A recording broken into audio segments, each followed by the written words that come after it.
So yeah, let's get started. So welcome everybody to this event, and thank you so much for coming. My name is Colin Yeager. I'm the director of the Center for Cultural Analysis, and it was at the CCA that I first met Avi. I'm not sure how many years ago now, long enough so that it's a little bit vague in my memory. Avi was a Mellon postdoc with us just after finishing up at UPenn.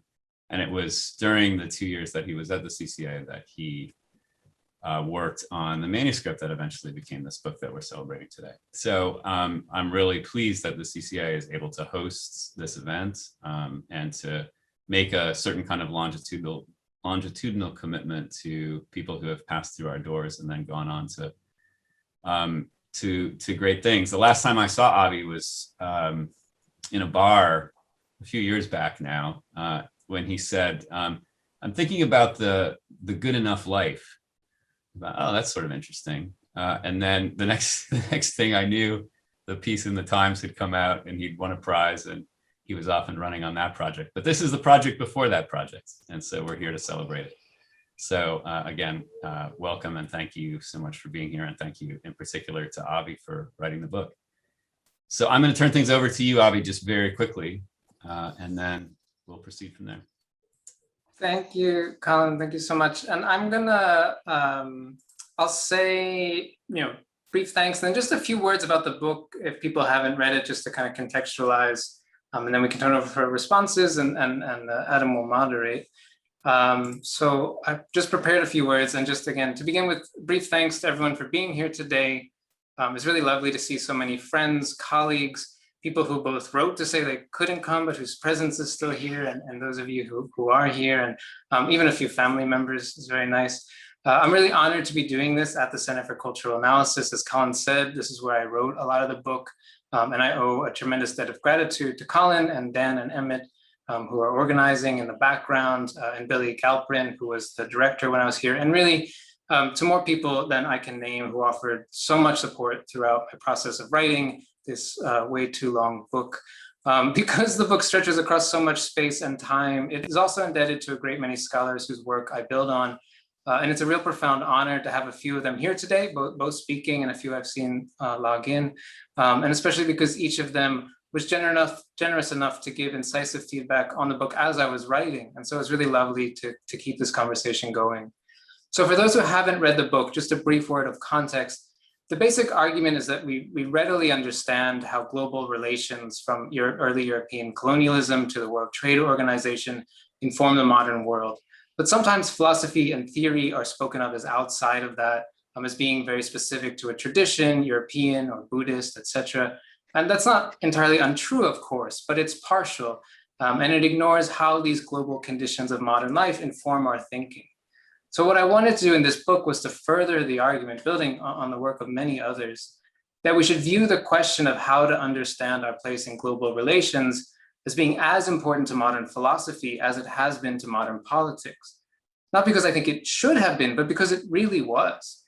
It's hard to find a philosopher over the past 500 years who did not in some way comment on global relations, and probably before this time period too, but that's a bit beyond my competence. There's a tendency, however, to discard these moments in our scholarship for reasons that we could get into, but sometimes I think just a kind of embarrassment. Some of the things that are said about other cultures are pretty off-putting. But I think that discarding, cutting this out, discards also some of the relevance that this history has for our thinking, for better and for worse, for understanding where we come from and where we're going to. Furthermore, it obscures our ability to see connections across time and space.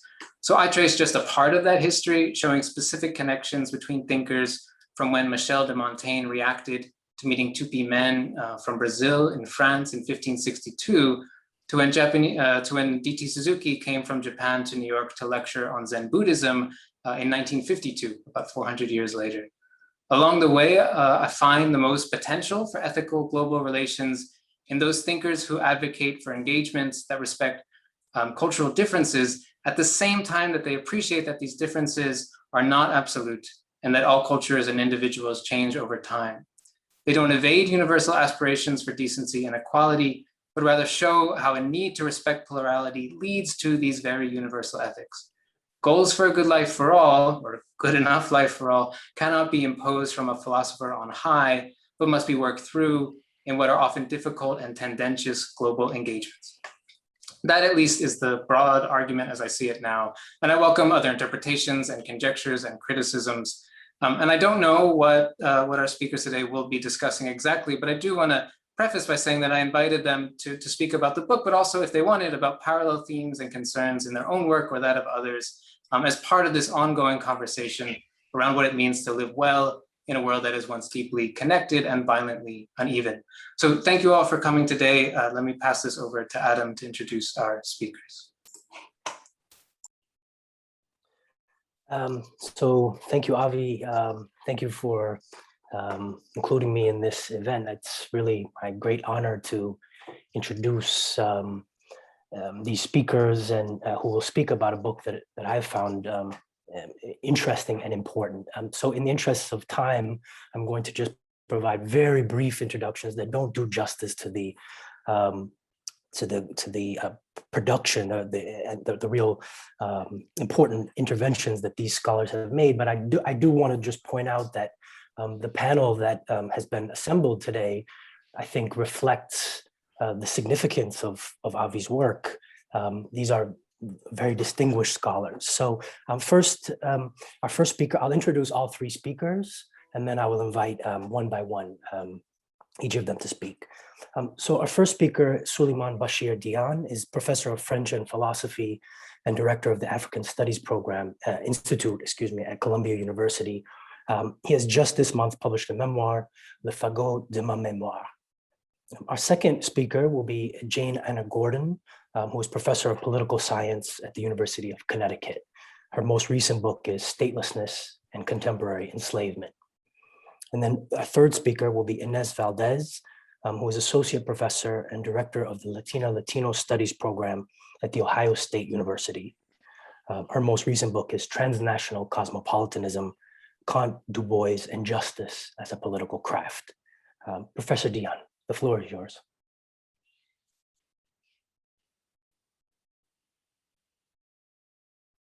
You're still muted.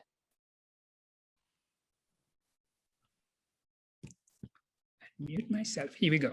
Okay, thank you so much. I'm so happy to be part of this panel and this discussion. I have to offer my apologies because I will have to leave just after my short contribution, but hopefully I will be able to join you before the end of this conversation. So I'm very happy to be part of this wonderful panel around a wonderful book also. It is a great book in its radical approach, a word, radical, that Avi reminds us in different locations in his text that we should never lose sight of its etymological meaning, taking things at the root. And that is definitely what this book does. And it is, in a way, totally uprooting a traditional conception of that we have when we are trained in Western philosophy, classical Western philosophy, about what it means to be a self. Because when you are trained in the classical colonial understanding of what has been called translatio studii to describe the transmission of Greek philosophy to its heirs, when you understand this translatio studii as a unilinear path that goes from Athens to Rome and from Rome to all these European intellectual capitals, London, Heidelberg, Padua, etc., you will have also a very unilinear understanding of the evolutionary way in which this philosophy has considered what it means to be making the self. You would start, obviously, with the Greek gnotis theoton, know thyself, and understand it as the self should be looking for what it is identical with. To know myself is not to proceed reflexively, but to understand that my true self is of the same essence as these ideas up there. And then from there to you may jump over Augustine and go to I think, therefore I am. I am a thinking thing, this absolute reflexivity that we are associating with our modernity. And from there, you would move to some form of je est un autre, as Rimbaud said, ego is another, and then you could understand here as having to do with a Freudian understanding of making of the self, the self being inhabited by something radically other, or Darwinian way, we are inhabited by the animal in us, or Marx, as Avi mentions, our social being is really under the form of ideology, for example, being another inside us. And that would be the usual way. And in a way, it is not unfair to say that this is the unilinear path followed by both Charles Taylor and Michel Foucault, as Avi explained. And his book is radical, again, to come back to that word, in uprooting precisely such an approach. And in so doing, and this is why I think that this is really a pioneering book, he shows what it means to decolonize the history of philosophy. Decolonizing it by first not just juxtaposing to the Western canon other areas. In other words, pretending that you are opening up Western philosophy by saying, okay, let's consider next to Western philosophy, Islamic philosophy, African philosophy, and so on and so forth, but build the connections. If you juxtapose them, you are not solving the problem at all, you are keeping it as it is. But if you establish the kind of connections that Avi is establishing here, putting in conversation Suzuki, Montaigne, Senghor, etc., you are truly building the connections that will take you out of not just Eurocentrism, but also Eurofocusism, as it might be called, because this is a distinction that Avi establishes, and it's a very interesting distinction between those who are just Eurocentric. Outside of Europe, nothing exists. Or people who are just Euro-focused. And this is the case for Michel Foucault and Charles Taylor, as we learn from Avi's book. And the central thesis that you are not dealing with modernity coming out of Europe and then looking at the connection between that modernity and other places. You are saying that modern world is right from the beginning constituted by colonial encounters. So you cannot take as a starting point what Avi calls a deglobalized European philosophical history. And this is an aspect of the book that is what I wanted to emphasize most, because I think this is really what makes it such an important book in our field and discipline. Now, to come into the different chapters, I love the one on Montaigne, the way in which Montaigne is saying the globe, to use Avi's language here. It's not just the opening chapter, it is really the paradigmatic chapter as well. It is, in a way, I think, a microcosm for the totality of the book. The way in which it described the fact that Montaigne discovered that the world is one in which you could run into three Amerindians. That is the basic first shock in discovering what the word truly is. And from there, he was led to the global connections that constitute who we are.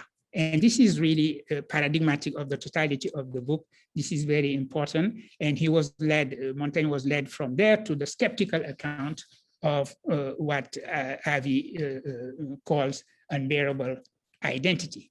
And that chapter made me think of Pascal. It is important, I think, here for me to evoke Pascal, because Pascal, as we know, cites Montaigne to the point of plagiarism. And I believe that he is the one, if we read Pascal's account of human existence, he is the one probably who fully grasped what Avi is saying about Montaigne, the one who grasped the power of Montaigne's skeptical essaying the globe when he proceeded with radically decentering the human being and her ego between the beast and the angel. If you try to be an angel, you are going to be a beast, and vice versa. And Pascal talks about this balancing, permanently balancing. Avi, you mentioned alternating in thinking of ego. In this case, it would be even oscillating. Ego is incapable of staying anywhere. It is always in this swinging in Pascal. And I think that Pascal, in a way, is the first kind of reader that you want us to be vis-a-vis Montaigne. So I would like to have your reflection on that. Now, very quickly, I was probably more expected on the conversation between you, Avi, and Gary Wilder and myself on negritude in general or Senghor, but I will have only a few remarks here. One, your demonstration that Senghor's notion of specific equilibrium of the diverse traits of the human condition is radical pluralism is absolutely brilliant. I'm going to follow you on this idea that we do have a human conditions. All the traits of the human conditions are present in all different cultures. Simply, they are in different equilibria. And you show wonderfully how this is radical pluralism. Second remark, your emphasis on symbiosis. Senghor uses symbiosis rather than the dialectical sublation or deconstruction, etc.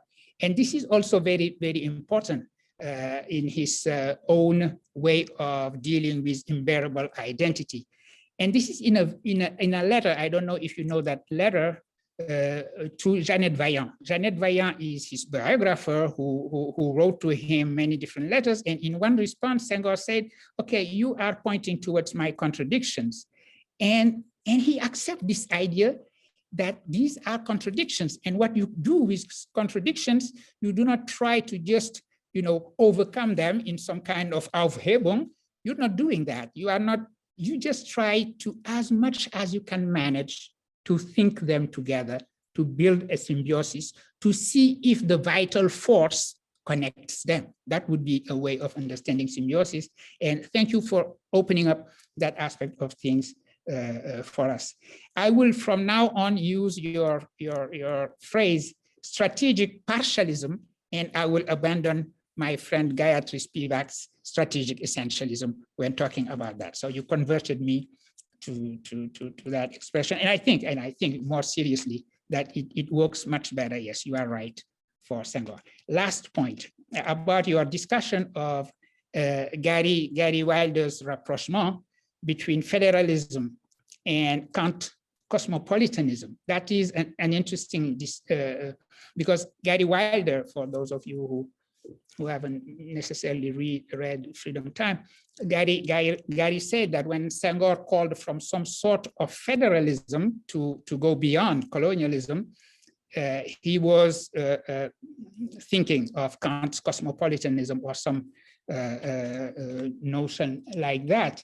And you say, no, this doesn't work really, because Kant did not think of cosmopolitanism with primitive people he considered primitive, because as soon as he gets out of his critical of practical reason or his foundation of the metaphysics of Morse, Kant has horrible things to say about the rest of humanity.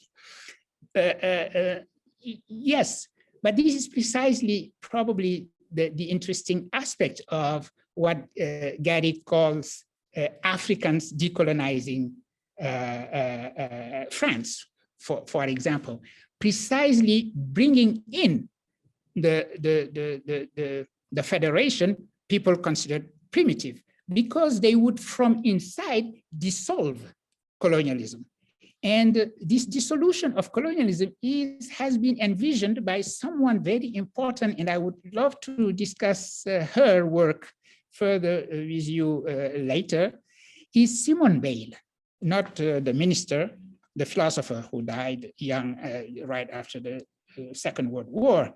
And Simone Weil, I discovered texts she wrote that are not known on colonialism. When she discovered the horror of colonialism, she thought about it and thought that the best way to deal with it was to dissolve colonialism from inside by creating a true federalism, because these primitives, us primitives, then would in a way take over, and colonialism would be dissolved from inside. And in a way, this explained the France's terror with colonial and post-colonial, this idea that if you take seriously civilizing mission and assimilation, you will end up, instead of colomber les deux églises, colomber the two churches, end up with colomber les deux mosquées, colomber with the two mosques.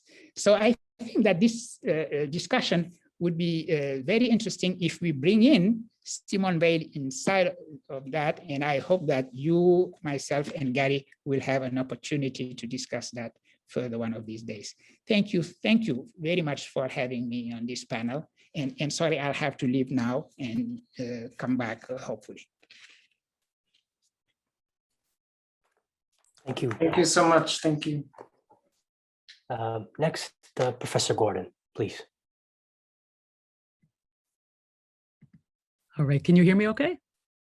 Yeah, terrific. Okay, so it's wonderful to be with all of you. I love to celebrate the birth of books. And I had the good fortune to read this book at different stages, but my comments today are really based on rereading it this week in preparation for today. And so it's true, as Bachir has emphasized, that this book offers a rich and important reconstruction of the history of ideas, convincingly showing the centrality of the global to Euromodern philosophy and beyond. But my focus is really going to be an invitation to think about the present through the resources of Avi's book. So I wanted to begin by congratulating you, Avi, on the publication of one wonderful book. I know that there's another as well. I went to a symposium recently on Mary Shelley's Frankenstein, where the panel moderator did something that I thought was really wonderful, which was she introduced each speaker with an epigraph, which was a sentence taken from an essay that we'd authored about Frankenstein. This is a lot harder to do with Avi's very substantial book, but I'd like to single out two sentences that, as was true with countless others, made me slow down in my reading and more gainfully engage in the reflections that Avi was inviting me to share. So one comes from the start, another comes from the end. The one from the start, I'm adding a couple sentences before it to give it its full impact. So the one I'm wanting to emphasize is the last part. But he writes, a radically pluralist analysis seeks to find as much value in a form of thought as it can, while always remaining vigilant against master tones that drown out others. It restlessly seeks out new forms of life that may add to the richness of existence. Such an essay of essays is the project of this book. And then the second sentence comes from near the end of the book.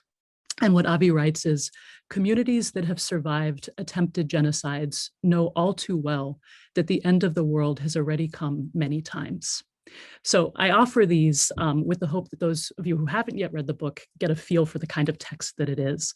And what I find really striking about it as a book is that it combines what strike me, at least, as two very different modes or aesthetics. So the writing is very elegant and clear. There's no overwriting.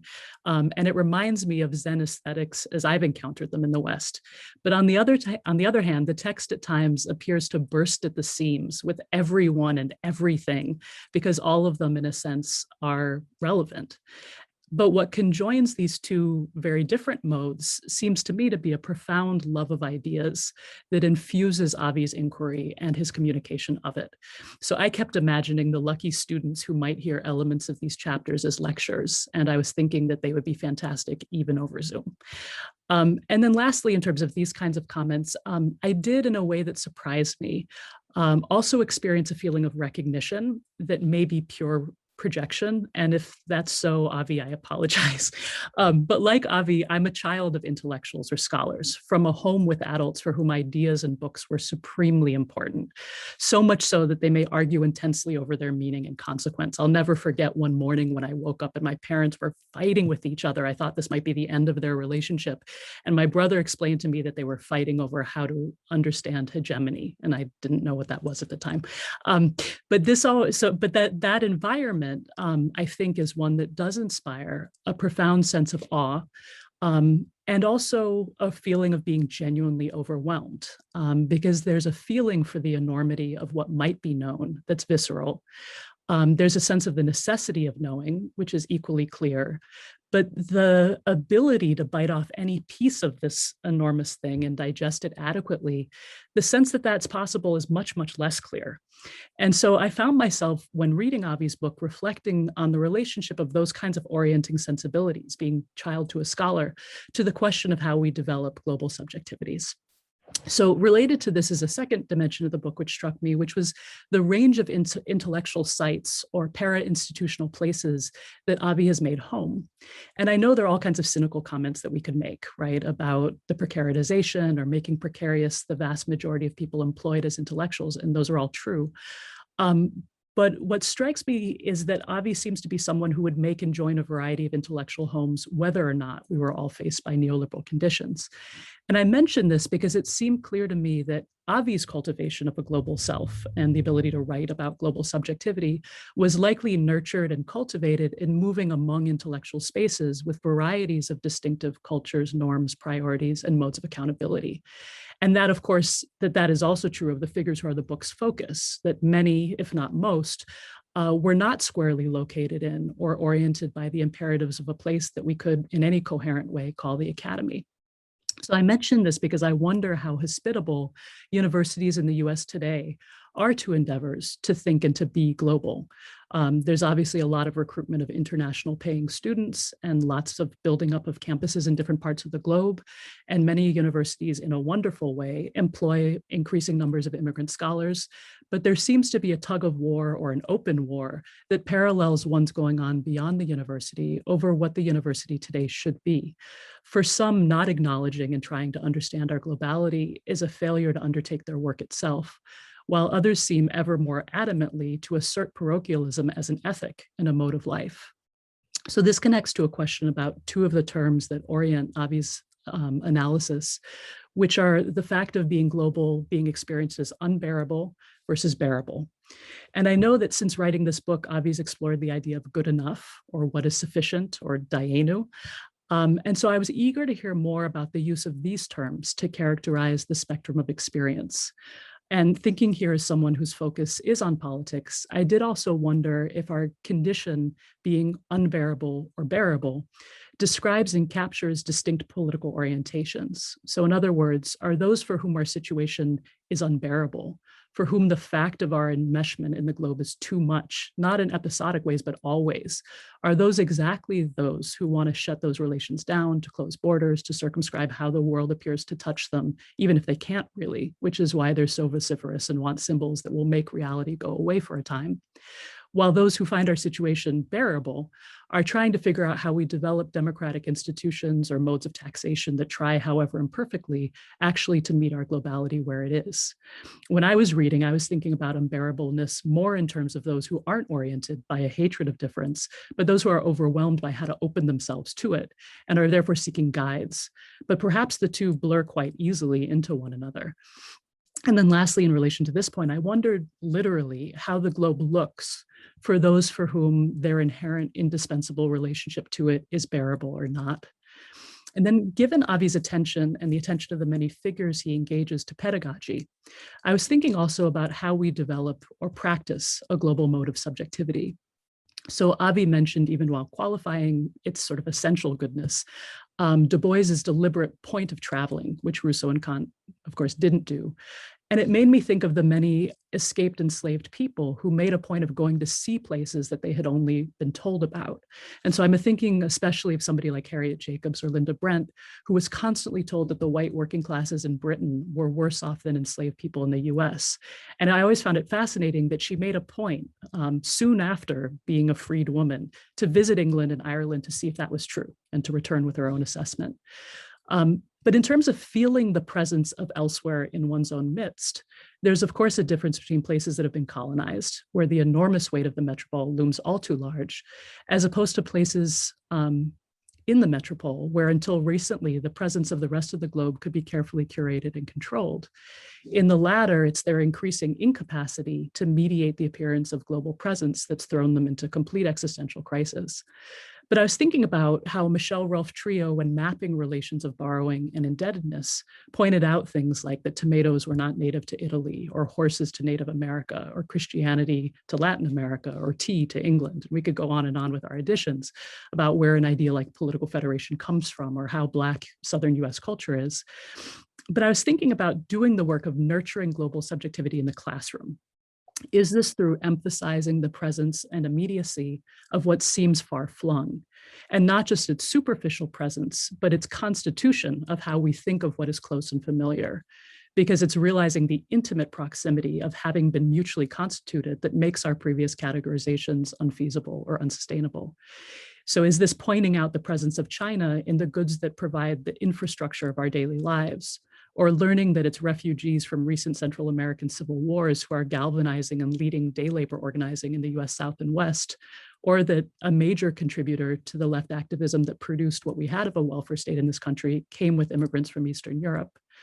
And I kept wondering, Avi, if you're a fan of world systems theory, for the way it builds on dimensions of Du Bois's Marxism, trying, though with little attention to the question of the self, to bring everything into a dynamic and multifaceted but shared frame. And this raises another question of how the sharedness of the global is conceived. You appear to prefer alternation among binaries or multiple poles that remain distinct as the mode of radical pluralism over syntheses that promise to loosely contain these multiple nodes, modes, and master tones in one cacophonous frame, even if it's a frame that's likely to constantly be remade. And so I was curious if what I'm reading as a preference is what you see as needing greater emphasis in our existing conceptual and political terrain, that there's a need to resist a focus on synthesis, or if it is an actual preference in a fixed kind of non-dialectical way, and in either case, why. And then two last thoughts. In how we narrate the history of ideas, both in conventional canonical ways and in challenges to those, what emerge as historic ideas or movements of ideas are often tied to the spatial locations of their authors. Certain clusters of major intellectuals are studied to epitomize an era, and we usually come to know about them and the significance of their ideas because they're tied to a country on the rise, in the process of building its global influence or power, or they articulate the aims of a historic and transformative struggle that's underway. This is different from the way that ideas are read when they're by people belonging to former empires or places that are peripheral but not prototypically so. There's so many reasons for this. None of us think in a historical or institutional vacuum, but I wonder, in imagining the global and forms of global subjectivity, how the situation of the place from which you think colors and informs and guides it. I'm thinking of this in a period when US hegemony is in decline and US universities are in crisis. There are decisions that we can take to make both the country and its educational institutions more viable, but even the more progressive trajectories will be part of a US whose outsized influence has been diminished. And this takes me to the last point where the book ends. Sorry, my son is calling me on my phone. With our living and thinking and being in a dying planet. When many think of the global, it's in terms of widened horizons and enlarged possibility. At one level, this description of living in a dying planet is a statement of fact and a call for us to take responsibility for the life that does or can remain. But is there also the idea that just as rich insights come from caring for elderly human beings or knowing human bodies in decay, that we're mistaken to think of the globe only in terms of building and growth, that a wisening and a maturity comes from not only realizing our living connections across space, but also across kinds of time in the modes and moments of life and people, nations, and a planet. So many congratulations again, and I urge you to read this book since doing so will be inevitably enriching. Thanks. Thank you so much, Jane. Thank you. Okay, and I now invite Professor Valdez to speak.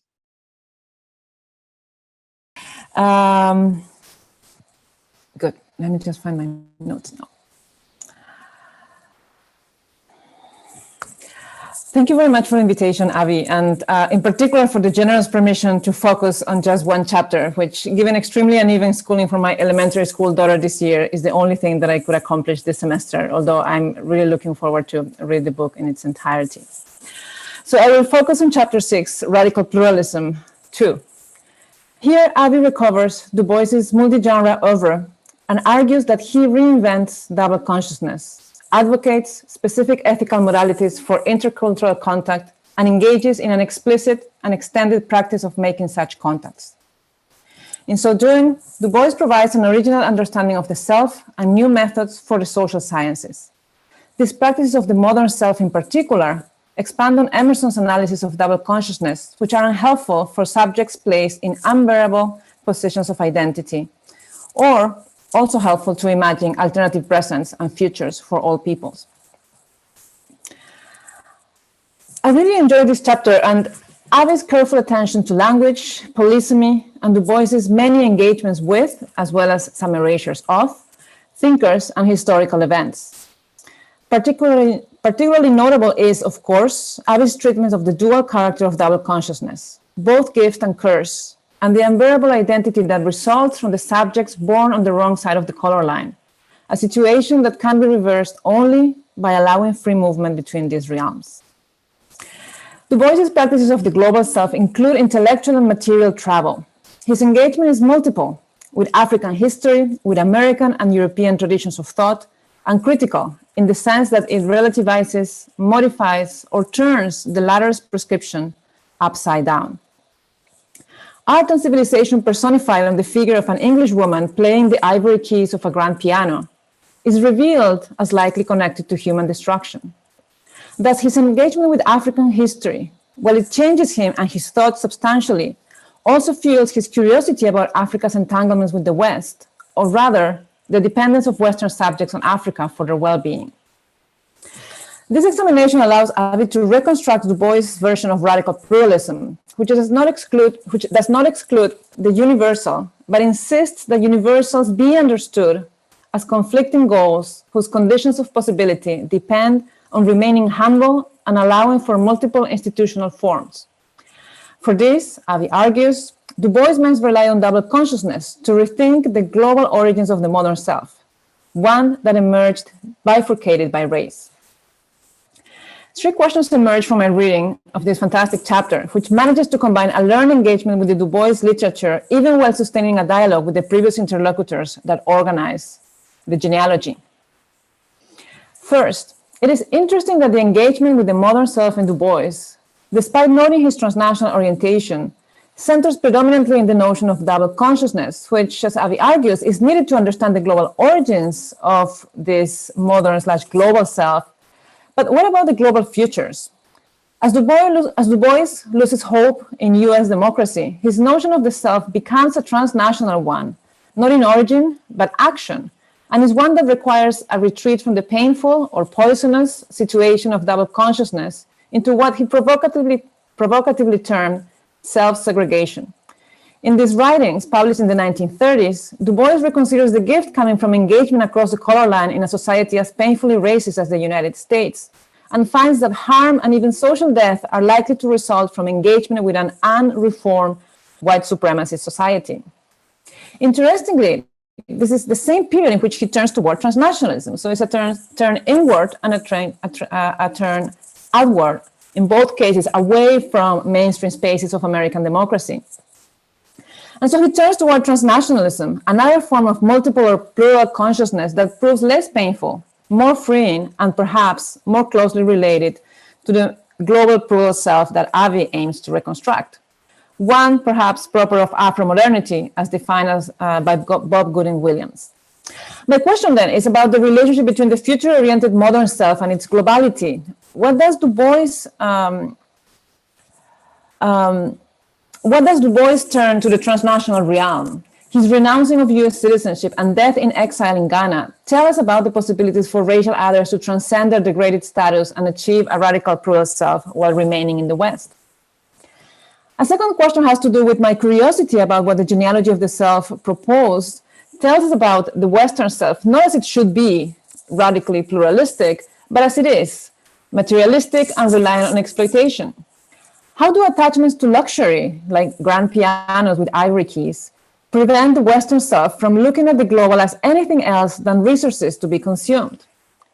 In raising this question, I want to echo Avi's claim at the end of the chapter that there need not be an opposition between the world of the material and the world of the subjective, but also push for further specification of what this congruence means for his theorization of the modern self. Consider this statistic. In 2007, the European Union's net imports of land-based products require a surface as large as India to be produced. What kind of self is this modern self that feels free to take up this amount of land from the rest of the world? How does the radical plural self detach itself from these material attachments in order to perform its plurality? My third question is about Du Bois, China, and Russia. About this stance, Avi concludes that a truly radical pluralist analysis would move past Du Bois's partisan dichotomy and allow one to simply praise what is good in a place while still openly expressing criticisms of its failings. My question is about how to perform this self in a Cold War era in which, as Cherise Barden-Steele shows, anti-communism was a tool used for investigating, policing, and ultimately curtailing racial Black pacifism on the one hand, and on the other hand, where communism came to encompass internationalist ideas and politics writ large. Could Du Bois ever be trustworthy while being a Black internationalist to engage in the kind of propaganda that Avi thinks would have been more persuasive? In other words, was his commitment to communism that prevented Du Bois from being trustworthy, or was his Blackness and the radical anti-pluralism of the Cold War that thoroughly silenced Du Bois during this period leading to his departure? But these questions in no way diminish the accomplishments of the treatment of the book.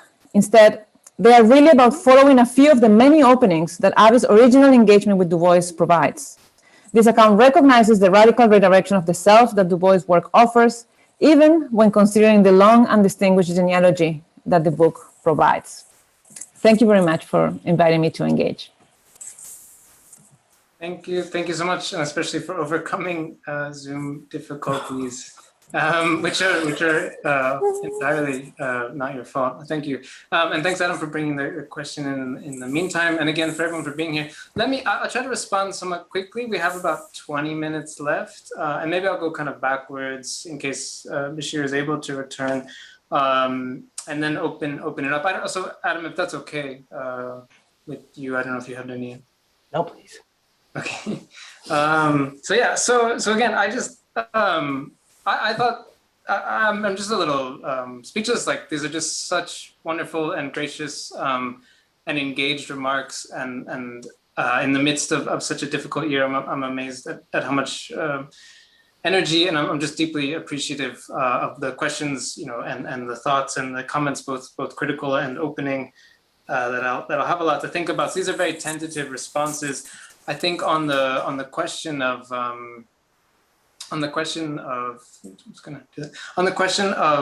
the last part that Inés brought up, it's the Du Bois's relationship to Maoism and Stalinism especially is very tricky, and it's I think the part of the book that I felt that I kind of had to say something about, but I didn't know what to say. And I think a little more historical context as you provide is very helpful. I tried to kind of read what people are saying, but it can be jarring at times, to really see Du Bois, I think, kind of knowingly push aside some of the things that he would have known were happening at the time, in the name of really advancing a broader project, and really sort of, I think, so angry and so rightfully angry, as you point out, at the time, at a country that had disowned him, his kind of open embrace of other spaces. So I don't think I have that worked out, and I think it would take more reading and more research to do so. And I think, Taj Fraser's book and Von Raspberry's, like, there's people who've really done some really good work on this, and I think better than I can say. On the question of the kind of material and the kind of spiritual dimensions, and this is what I'm trying to think through in some ways, that so many other people have done this fantastic work thinking about global political relationships and the ways in which colonization has been this force and this taking in, and that continues into the present. And this book deals with that a little bit. I mean, there's a little in Marx, and it's in Du Bois, and Senghor and Fanon. I'm addressing that, but at some level, it's a book about a kind of intellectual history, and it's one that I say that with this real hesitation. I don't think that we should necessarily divorce the two. I think they really should, as you're saying, kind of be thought of coincidentally or together. And what I try to show, and what I try to kind of have as a metaphor through the book, is this idea that the things that get stolen materially become ideas abstractly. And then if we follow the abstractions that result, right, things like the ways, I try to follow how this blanket that gets stolen by a French missionary eventually will become part of dialectics, because it's about sort of ways of thinking about exchange and how to combine instinct and reason in the way that Rousseau interprets it. And so something as simple as this theft, I'm just, missionary stealing somebody's blanket, the way that becomes a conceptual idea that you can then watch from Rousseau all the way into D.T. Suzuki, who is responding to some of these ideas about so-called primitive life. And so that was how I tried to deal with it, was, what I thought I could contribute at the level of intellectual history was to watch these kind of processes of abstraction and show how they were tied to the histories, whereas leaving that kind of the work that you're talking about, the statistical, the deep detailed work for others, and to keep showing some connections, though, that we should think about intellectual history not as removed from this, right, but as part of related processes in complex ways. And maybe sort of related, the question on the future and Adam's question about bequeathment, which I'm not sure I caught all of. I was sort of worried about the tech issues, but what I'm interested in here was really Heidegger has this kind of famous phrase of being toward death, and that we become who we are when we recognize that we are this individual who will die. And I thought, and I was reading, as Adam said, Stanley Cavell, who talks about this idea of bequeathing as kind of as what defines who we are, right? Not our moment of individuation, but our moment of continuation. And I thought that provided a way of thinking about a global self that wasn't, that really dealt with the fact that this was a history, right? That these things had accrued. I was talking about space, but that it was also about time. It was about the way that these ideas kind of kept building and connecting and transforming. And that one of the ways we might think about ourselves is not as the individuals we are, but as people who leave projects for the future, and what we want those projects to look like. And that at some level for me, it's the fame of that Heideggerian idea is almost odd. And I get that it comes from a history of, thinking about one's own death in a kind of Greek philosophical mode. But I don't know how meaningful it is to think about myself as someone who will eventually die, as opposed to someone who will eventually leave something for the world. And what does that mean? And what does that look like? Jane asked so many good questions. I'll try to respond to some of them. I don't want to go over too much. I think the one that really interested me as I was thinking about it was this question of educating, the possibility of developing these pedagogies in class. And I think implicit in your question was an answer that I very much agree with, that it's not just, where is our shirt made and where do all these objects come from? Though again, and maybe linking back to Inés's question, it's part of that. Right? It's definitely about these material histories and how these material histories are part of who we are and shouldn't be thought of as separate from those kind of broader conceptual issues. But what I'd really love to do or think about the kinds of teaching, right? It would require changing lists. It would be, let's not teach intro to German philosophy, right? Let's think about a class that really addresses these kinds of global philosophy questions. We'd have to have that kind of be the framework of the course, and you can do it in little bits along the way. You can say, look, by the way, what's happening here, and a lot of what I do in the book, coming out of literary studies. I don't know how many philosophers are here today, but sometimes there are some questions about literary people kind of poaching into philosophy, fair enough. But some of it is about an attention to words and language and stories that appear in philosophical texts that they don't always recognize. And so some of it, I think, is just teaching, when you're teaching Rousseau or Kant or Hegel or whomever, saying this like, here is a moment where they're saying something about the world instead of just discarding that and say, okay, look, they were racist in the 18th century, don't worry about it. Ask what it does, right? What is its productive force on thought? How does this actually create the system? And that's a lot of what I wanted to do in the book, was to not discard these moments, but to really take them seriously. And ask, what does it mean that Kant is really interested in this, right? Teaches anthropology, I think, more times than any other subject. Inés can correct me on that, but repeatedly, at least for many years, is deeply invested in anthropology, geography, and yet, right, he's thought of as a metaphysician. As this part of his life is less interesting, and that's changing. I think a lot of people are doing a lot of work to change that. But that's what I would want to bring in some at that level. And I think the question you raise also has broader implications about what it means to have a classroom in the first place. And if a class is just kind of working through texts and materials, or if it is somehow itself in the world.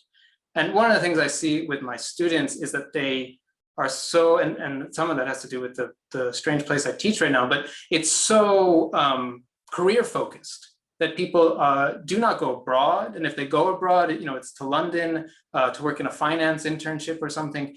There's not this sense of, I'm going to spend some of my college life becoming someone who cares about the world and thinking broadly about my place in it, traveling to a new place, learning a new language. It's, I'm going to do something that's going to help me get my Goldman Sachs internship. And that's quite scary, because those people also have much more global clout than I think a lot of us do, and the lack of that. So I think some of that is institutional as well. What are colleges saying and putting forward? And again, some of that may be specific to Princeton, but I do think it matters. The stories you're talking about, where people are actually going, and I do say in the book that what's kind of unique when I get to Du Bois in the early 20th century, late 19th, is he's going places. All these other philosophers are armchair imagining their relationship to the world, but Du Bois is actually out there, and I think that matters in a pretty profound way. Yeah, I don't have much. I mean, so alternation and synthesis, and maybe this starts to go back into Bashir's questions, and also allows me to avoid the world systems theory question, because I don't have a good ready position on it. So in the book, I talk a lot about the problem that happens when we try and take a world that is so distinct and plural and has so much going on, and try to bring it all together into an encompassing theory. And I don't think that's bad. And I mean, I think there are really important aspects of trying to come up with, what does everyone need? What is decency and sufficiency for everyone? And that's a lot of what I'm trying to think about now. But I worry about what happens when we sort of say the only way to get there is this, only under a European cosmopolitical rule, kind of thing you get in Kant toward the end, can this possibly happen? And otherwise it's going to be anarchy, or there's going to be the abuse of this group by the other one.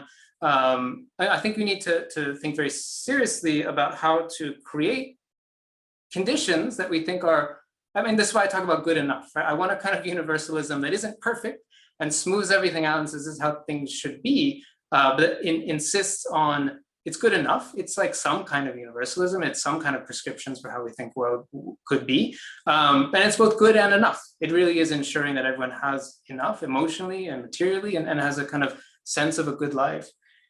And that, yeah, so where I'm concerned about synthesis is this idea that it'll try to prescribe a model and sort of say, this is the way we've got to do it. And if we don't do it this way, it's not going to work out. And what I like about alternation, and what I find meaningful about it, is that it really forces us to respect the fact that it's not just about, say we're sometimes more instinctual, sometimes we're more rational. You get this idea in a lot of philosophy, if we could combine them into a kind of second nature, we sort of have this rationally instinctual, we'd be in the moment. This is what sort of will become a version of Zen. But there's this idea in Senghor that Bashir talked a little bit about, and that you get in Emerson and Du Bois, that there is some meaningfulness in moving back and forth between these spheres of life. And then as you do, they change. And instinct is not, this kind of banal thing that it's sometimes taken to be. It gets enriched and it's complicated and it has its own logic.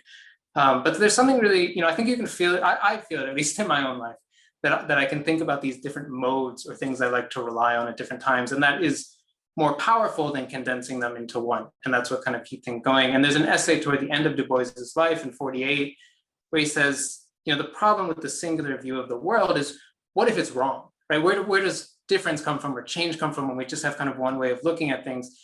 And he says, look, it'll be great. We'll get more and more unified. That's good. But there'll still be little pockets and little places for change and transformation. I quite like that, that idea. I'll pass over, I've probably spoken too long. I'll pass over the unbearable and the bearable. But I think, as I was myself rereading this, thinking about, what I'm thinking today about good enoughness, that the idea that life is always a little, like that bearable is good. Like we want to get to the bearable, we want to get out of the unbearable, but that, it's not perfect then. It's still just kind of, we get to the point of bearability and then we can go from there.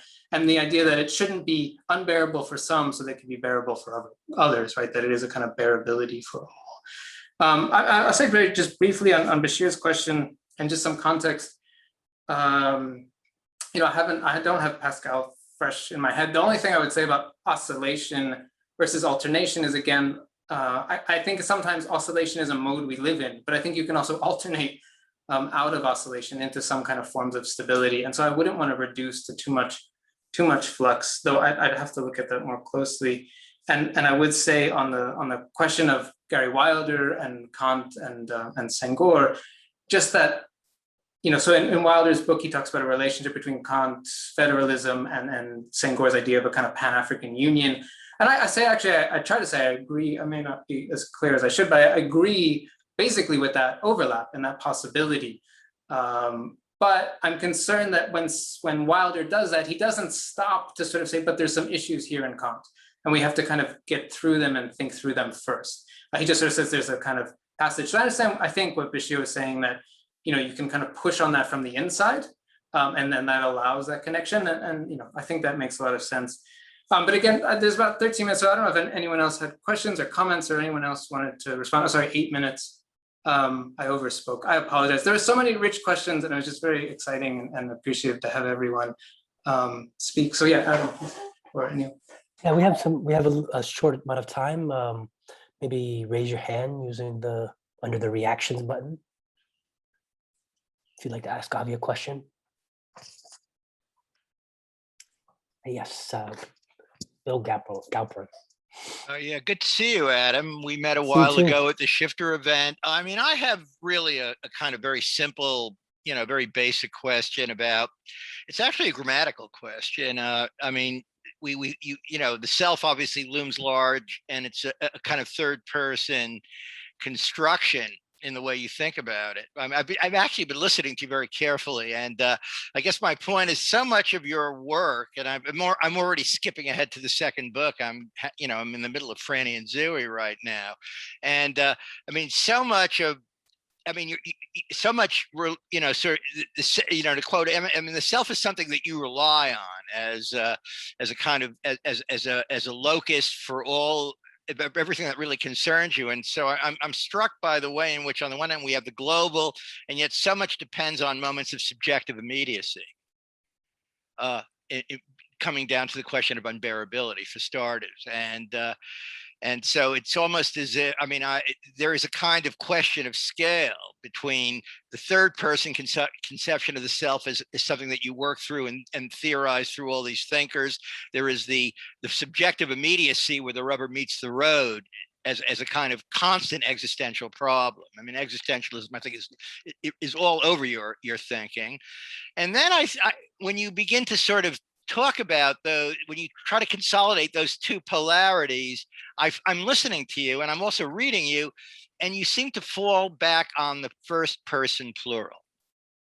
And I'm just wondering if you could talk a little bit about the first person plural as perhaps being, I don't want to, obviously I know synthesis is off the table. You've already taken it off the table. Everybody who's commented on it has taken it off the table. But I'm wondering if you could think a little bit in terms of the first person plural as really bringing the global and subjective immediacy into some sort of compliance, not only as a grammatical figure, but as something, to sort of think beyond, or think with, rather.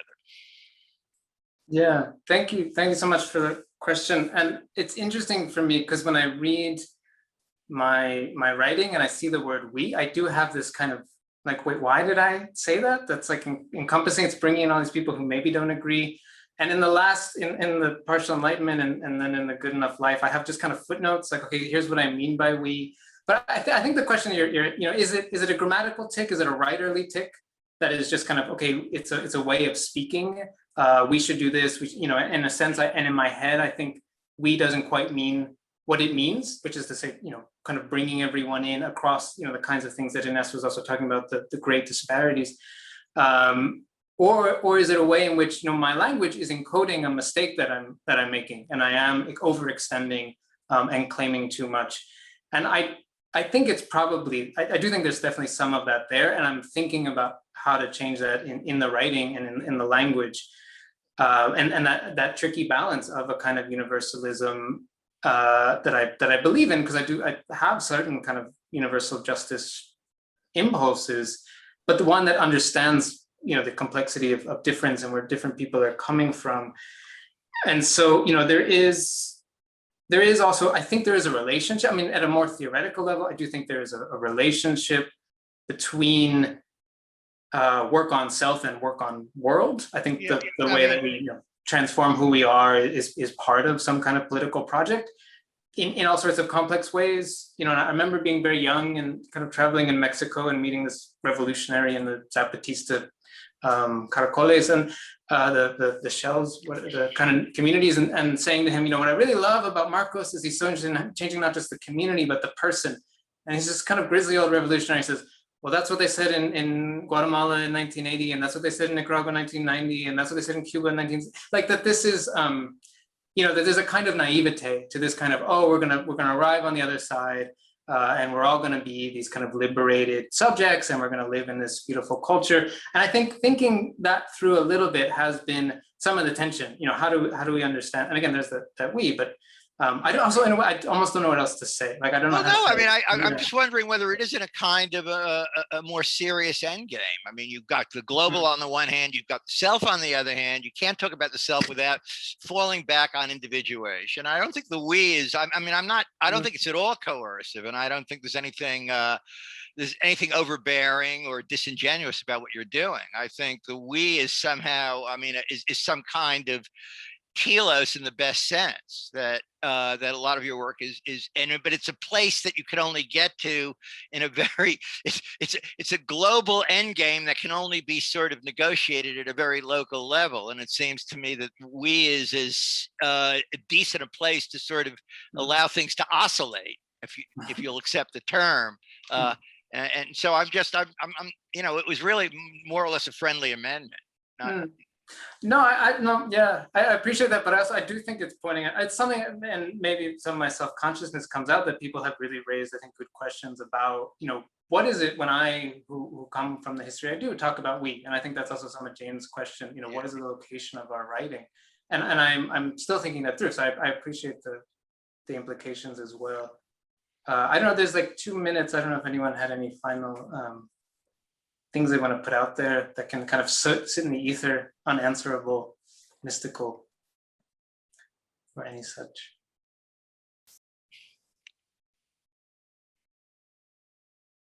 Any final questions, comments? Someone who's read the book and even just wants to say how much they appreciated it. It's amazing. I mean, I've written letters on behalf of Avi. Now this is, I mean, it's amazing. Avi's amazing. The new book's amazing. I mean, I don't mean to you know, those are sort of flat terms, but it's been, you know, the degree of learning is the level of erudition is quite extraordinary. But let's be clear, it's driven by somebody who votes with his feet as a thinker and who has real commitments. I mean, normally that sort of goes without saying, but that too is often gestural. But there's a kind of there's a real passion and a real commitment here that's matched by the erudition, and that's thickened by the erudition. It's powerful. It really is. There's too much I feel like we should end with someone saying something critical. This is just, maybe it's the academic culture in me. No, I really appreciate, really thank you so much for those lovely words. And Colin for organizing it, and Inés fighting through Zoom's tyranny of volume control, and Jane for making some time, and Bashir for fitting us in between interviews on French TV. So this is also just all of you for being here. It's such a wonderful group. I recognize a lot of the names, if not most of the names out there. And I love all of you, and I really appreciate you spending the time with me and talking this through. And yeah, it's been a real pleasure, and a book that took a very long time to write and to work on. This feels like a nice culmination of that, back at the place where I really spent the most time working on it and was given the support. So thank you all so very much for being here. I really appreciate it. Thank you, Avi, and thank you, everybody.